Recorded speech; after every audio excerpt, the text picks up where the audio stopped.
Hai Rik, aku dah cakap lah Rik, kat sini hari-hari jam tak pernah tak jam. Kau ni degil lah, suruh juga aku bawa kereta sendiri. Man, bawa kereta sendiri senang Man. Nak dengar lagu boleh, nak tidur pun boleh, selesa pun satu hal. Itu senang dekat engkau je, bukan senang dekat aku yang menghadap jam ni aku sekarang ni. So aku dah cakap tadi, better naik public transport. Man, public transport Man lambat satu hal Man. Sekejap lagi kita nak pergi mana-mana kan senang bawa kereta.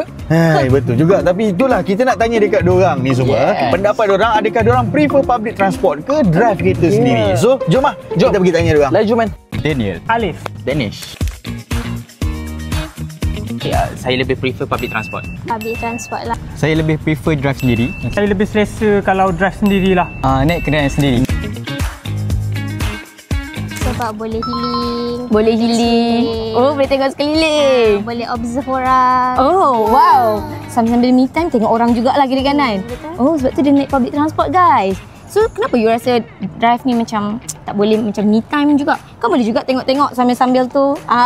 Dia macam banyak effort nak kena keluarkan. Banyak effort kena keluarkan. So, you suka chill-chill je lah.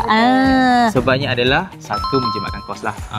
Sebab saya kalau saya jujur saya drive, saya tahu yang minyak sekarang pun walaupun alhamdulillah dapat budi 95, tapi still dalam poket tak sampai 95. Jadi saya rasa macam apakah kata saya guna public transport lah selagi boleh guna. Macam contohnya di Rembau ada KTM dan juga dekat KL kita ada LRT dan bus Rapid KL.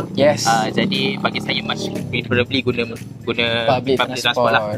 Sebab untuk orang macam saya suka berjalan. Saya pergi makan kat luar mana-mana. Faham. Saya juga suka jumpa kawan-kawan. Kita nak pergi main badminton ke, futsal ke. So saya kena keep bergerak pada masa yang selalunya public transport dia tak ada jadual. Maksudnya awak lebih prefer sebab awak punya jadual tu fleksibel lah sikit. Ya, betul. Saya suka fleksibel. Kadang-kadang kejap ke sini, tiba-tiba kat sini pula, tiba-tiba kan. Tiba-tiba kat masjid, tiba-tiba dekat pusat sukan. Betul, faham. So kenapa awak tak prefer public transport? Bagi saya, sebab jadual saya dan gaya perjalanan saya tidak sama atau selari dengan public transport. Kalau saya nak naik public transport, saya mungkin kena datang lebih kurang 1 jam 2 jam awal macam tu. So dia jadi macam kadang-kadang boleh jadi rushing. Ya, betul. Sebab kita pun tak tahu timing yang sebenarnya tu. Dan boleh jadi delay. Betul. Sebab saya tak ada pengalaman nak naik train. Sebab saya tak tahu sangat macam mana nak. Oh, faham. Maksudnya memang daripada dulu tak terdedah untuk try public transport lah. Saya tak ada exposure sangat. Saya just tahu tapi saya tak tahu macam mana nak faham. gunakan. Kalau train lah. Kalau bas tu memang senang je. Tapi kalau train saya kurang. Sebab kalau public transport, kita macam kadang-kadang jam. Lepas tu bukan jam lah, masuk ramai orang, sesak. Betul. Lepas tu peak hour. Okey, Nat, kita dah dengar macam-macam opinion dah. Dia orang ada yang pilih public transport, ada yang pilih drive sendiri. Kalau untuk Nat rasa Nat akan pilih apa? Untuk I sendiri, I akan pilih drive sendiri. Sebab kalau drive sendiri kan, I tak payah nak jumpa orang sangat. Lepas tu I boleh manage sendiri masa I. Sebab tu lah suka drive. Oh, kalau Cha rasa Cha tak kisah, asalkan sampai ke destinasi pun dah bersyukur.